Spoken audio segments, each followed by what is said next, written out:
Oi, tudo bem? A videoaula de hoje é sobre o controle da estereoquímica e reações oxidativas em alcenos. Eu me chamo Carla Marralha Silva Azevedo, sou aluna da Universidade Federal da Paraíba. Estou cursando a disciplina de Química Orgânica 2, ministrada pelo professor Luiz César.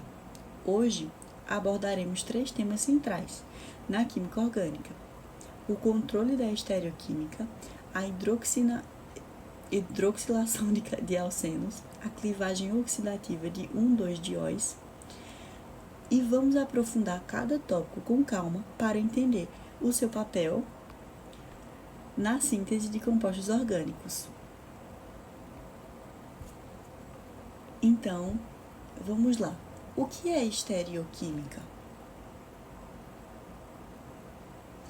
A estereoquímica é a área da química que estuda o arranjo tridimensional dos átomos em moléculas e como essa organização influencia as propriedades e a reatividade dos compostos.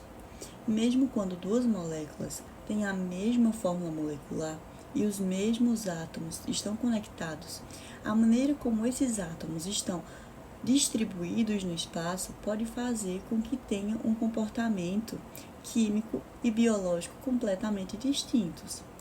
Por exemplo, no campo dos medicamentos, uma diferença estereoquímica pode significar a diferença de um tratamento eficaz a um produto tóxico.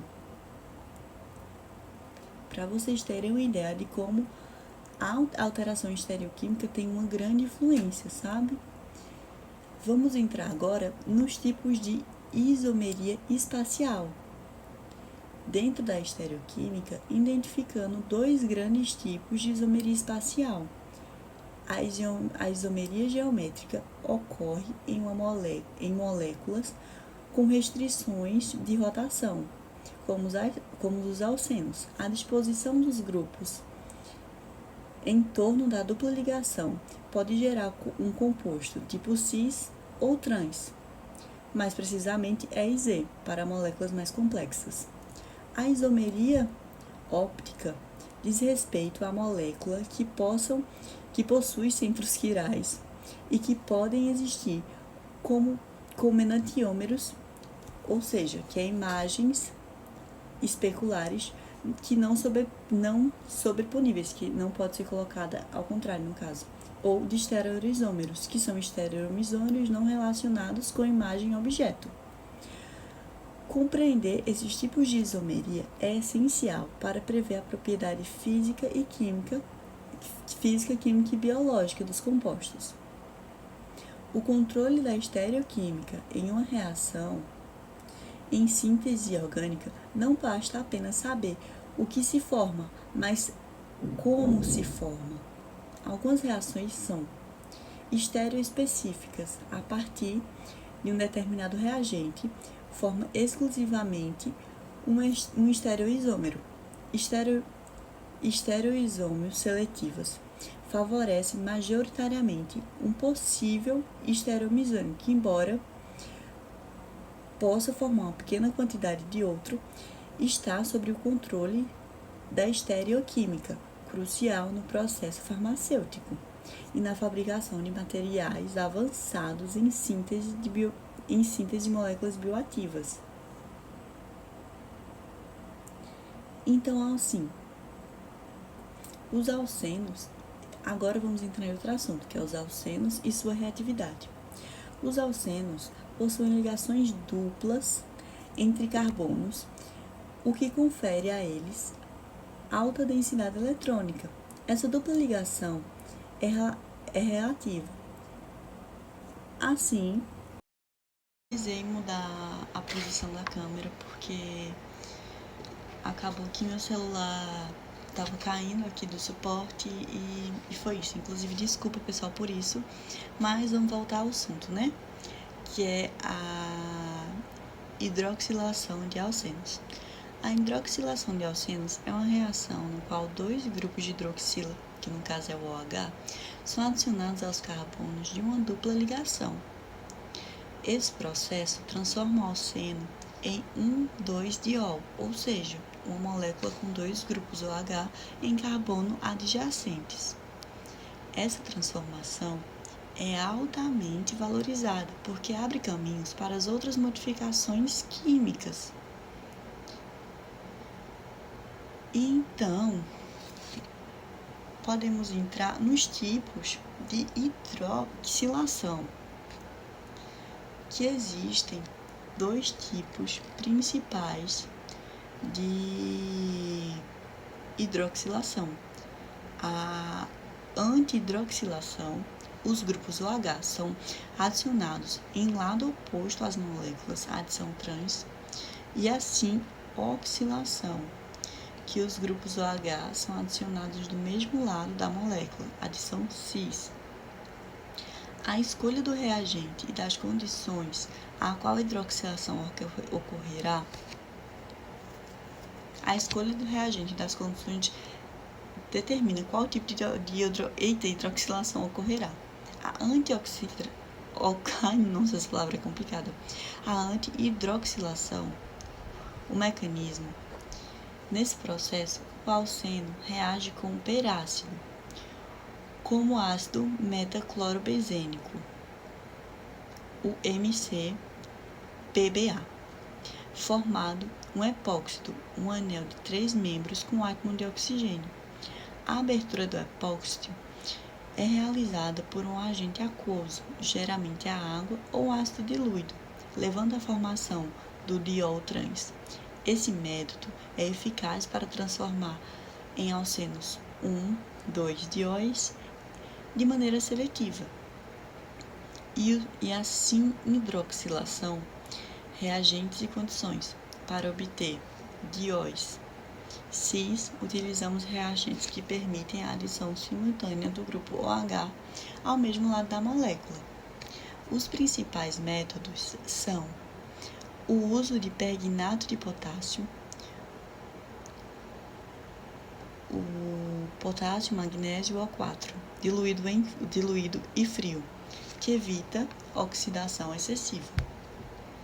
O uso do teráxido de osmônio, o osmônio O4, que é mais seletivo, proporciona melhores rendimentos. Esses métodos levam à formação de um intermediário cíclico que rompe liberando os dióis cis. A importância da estereoquímica na hidroxilação. O tipo de diol produzido, cis ou trans, influencia diretamente a solubilidade da molécula em diferentes solventes. A capacidade de formar pontes de hidrogênio, a reatividade, subsequentes transformações químicas. Portanto, controlar a estereoquímica é essencial para a eficiência dos processos industriais e laboratoriais. Nossa, meu pescoço está doendo um pouco.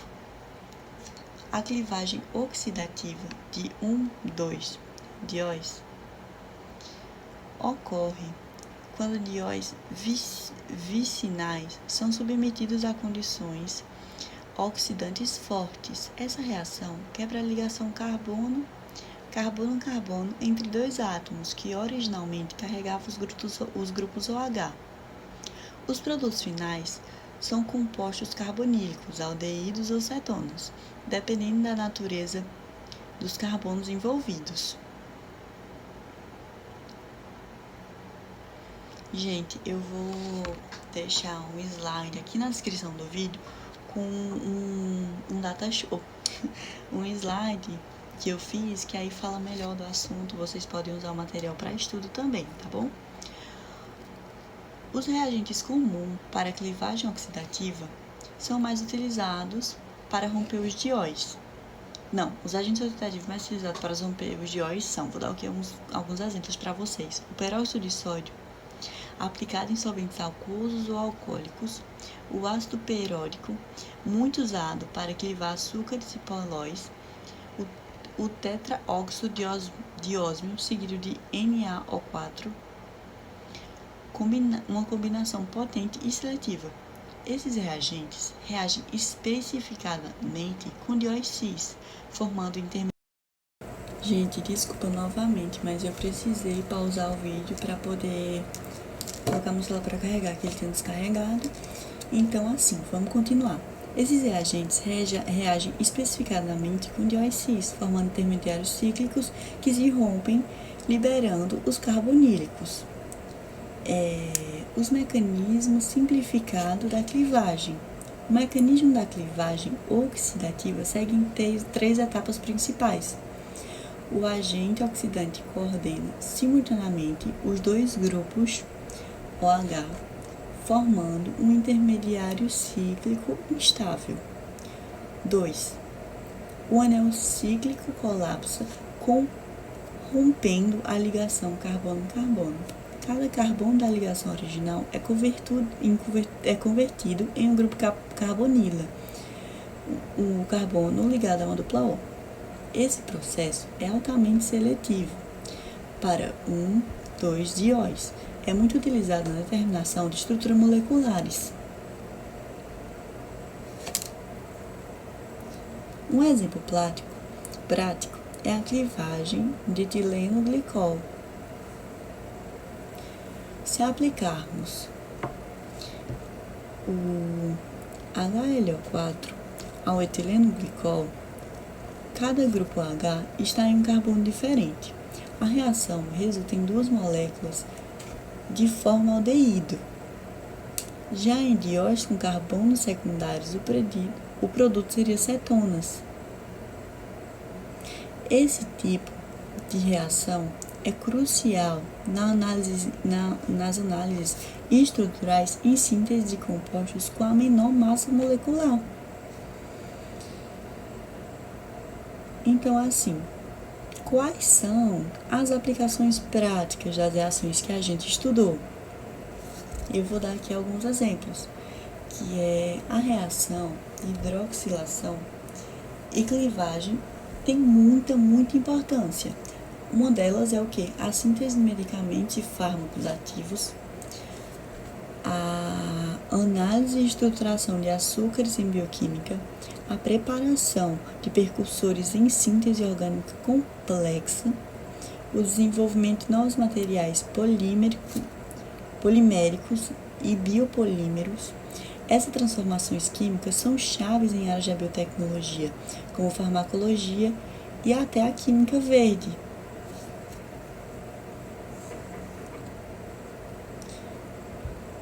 E assim, é muito importante ter cuidados e a seletividade com o uso dos reagentes.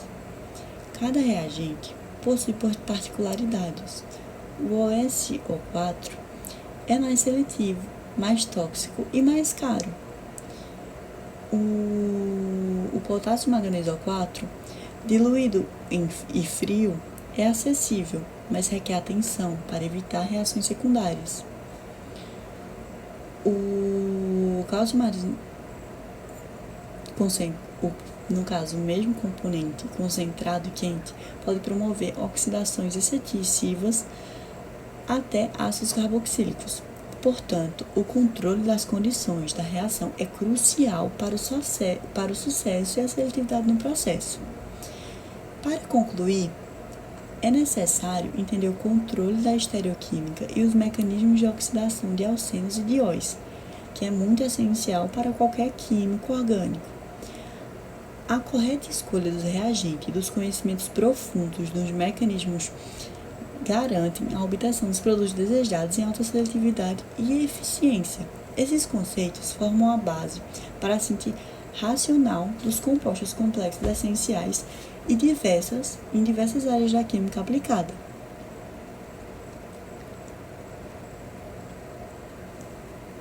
E assim, gente, eu agradeço muito a todo mundo que assistiu o vídeo até o final, que deu tempo para me ouvir falar e para explicar o assunto.